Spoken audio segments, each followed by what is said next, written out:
What's up, folks? Your buddy Fatalroadie. Today we're doing a Raw recap. We start off with Randy Orton coming out, and of course we got a recap of what he did to Matt Hardy last week. Randy Orton reminds us of the no-holds-barred match he's supposed to be having with Matt Hardy tonight, but it's not going to happen, being that Matt Hardy is not cleared by the doctors. And of course, Matt Hardy comes out, he's got a neck brace on. He still wants to know what's going on in Orton's head. Hardy is there to fight, despite the fact that the doctors haven't cleared him. Just like Edge, he's got grit. Hardy gets into the ring. Orton threatens him with an RKO. Orton says that he loved Edge like a brother and that he's sorry, and walks up the ramp. Orton stops at the top of the ramp. Hardy grabs a chair as Orton starts to double back. Matt Hardy swings and misses, and Orton hangs him on the rope, gives Hardy an RKO, beats him down with the chair. Went to go for the concerto, but doesn't. He drags Hardy out to the side of the ring, sets him up on the steps, and smashes his head with the steel chair. Orton starts to walk away, but comes back, sets him up again, nails him again with the chair, yelling, "I'm sorry." Seriously, can we do away with these 20-minute long intros? I mean,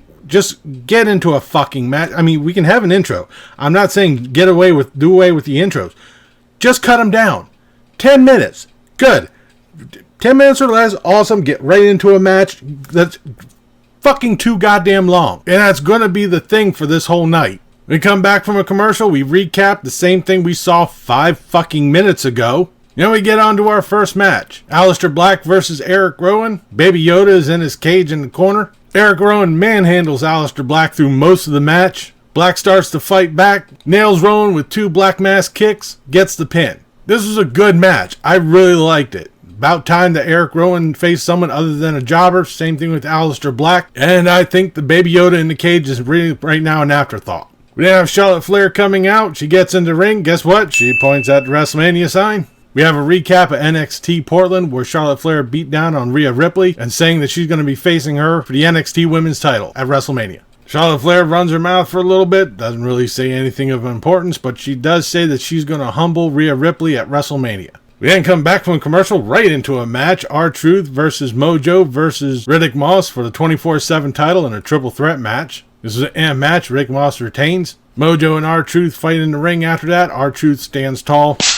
Okay. Now we got Drew McIntyre coming out. He reminds us that it's 48 days till WrestleMania. Then rallies the crowd in one whole big point to the WrestleMania sign. McIntyre says he's going to be demolishing Suplex City, which of course is going to bring Paul Heyman out, who teases that Brock Lesnar is there. Guess what? Shocker. He's not there. Seriously, he just spent 4 or 5 weeks coming in a row. I think he's handled his appearance for the whole, next 5 years. After a bunch of Heyman lip flapping, he introduces MVP, and we get some more lip flapping. And we finally have our match, Drew McIntyre versus MVP. Before the match even starts, MVP jumps McIntyre. But as soon as the match starts, McIntyre beats down on MVP, hitting him with the Claymore kick and getting the pin. We then have a recap of Shayna Baszler biting Becky Lynch, which brings Becky Lynch out to the ring. She's carrying a bag full of cash. She says it's a down payment on violence, and she says bad things will happen when she finds Baszler. Then Shayna Baszler is on the Titantron, and she says, and I quote, she plans to tear the shit out of Becky Lynch.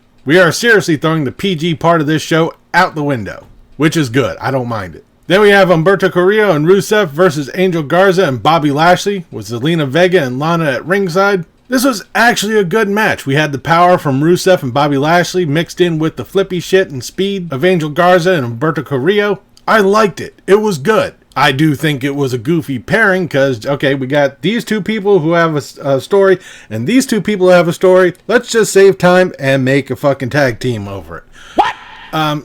That part there I don't like, but that aside, it was a good match. I liked it. Towards the end, Lashley distracts Rusev, which allowed Angel Garza to get the most devastating fucking surprise roll-up again to get the pin. Can we do away with this goddamn roll-up shit? I mean, fucking pin the person. I mean, about 3/4 of the goddamn matches are just, ooh, rolled up. Oh, fuck. Alright, whatever. Then we got Natalya versus Kairi Sane with Asuka at ringside in a match. Asuka interferes, kicking Natalya into the head. She's laid out at ringside and gets counted out. Alright, who cares? Awesome WWE booking with these women's matches. Bruh. Then we have the sermon with Seth Rollins. Oh, joy. And did Buddy Murphy call him the Monday Night Messiah? What the fuck? What? Rollins says we're here to celebrate progress. Yes, by talking the show into the fucking ground. After an excruciating amount of talking, the Viking Raiders come out to interrupt. Seth Rollins bolts, leaving the Viking Raiders to pick apart Buddy Murphy and AOP. As Rollins is up on the top of the ramp, Kevin Owens comes out and gives him a stunner. And then backstage, we find out we're going to have a 6-man tag match. Oh, for God's sake. With Buddy Murphy and the AOP and Viking Raiders and Kevin Owens. Jesus fucking Christ. Can we get rid of this shit? I mean, seriously. No! God, please, no! No! No!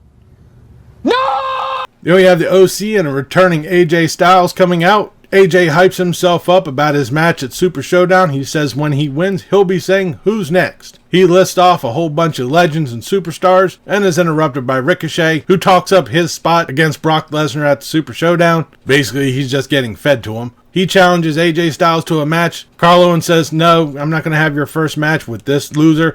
He'll take it for him. So we have a match. Ricochet versus Carl Anderson. I mean, it was an okay match, despite the interference by AJ Styles. This is basically just a match to give Ricochet, the rub for, going into Super Showdown.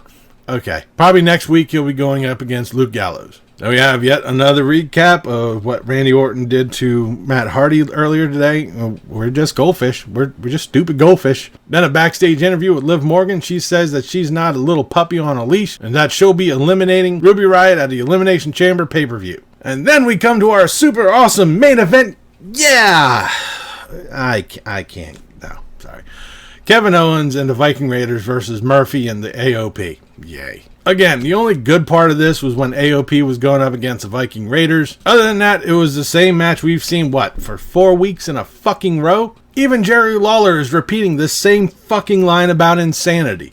Jesus Christ. This is all ended when Kevin Owens hit the pop-up powerbomb on Murphy, goes for the pin. Seth Rollins comes out from nowhere, attacks Kevin Owens, causes disqualification. Shocker. Rollins and the Disciples of Pain beat down on Kevin Owens. And then the Street Profits come out. They beat down on everybody. Seth Rollins bolts out. Puss. The Faces beat down on the Disciples of Pain and stand tall to end tonight's Raw. In all, I will say tonight's Raw was good. The matches, with the exception of the last one.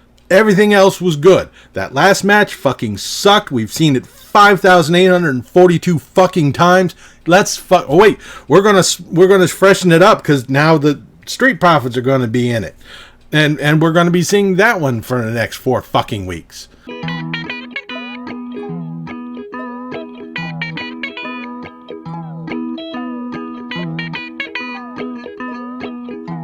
But other than that, the other matches were good. There were a couple of duds, yes, but in all, they were good. But it was talk heavy. I think at the top of each hour, there was like almost a 20-minute fucking talk segment.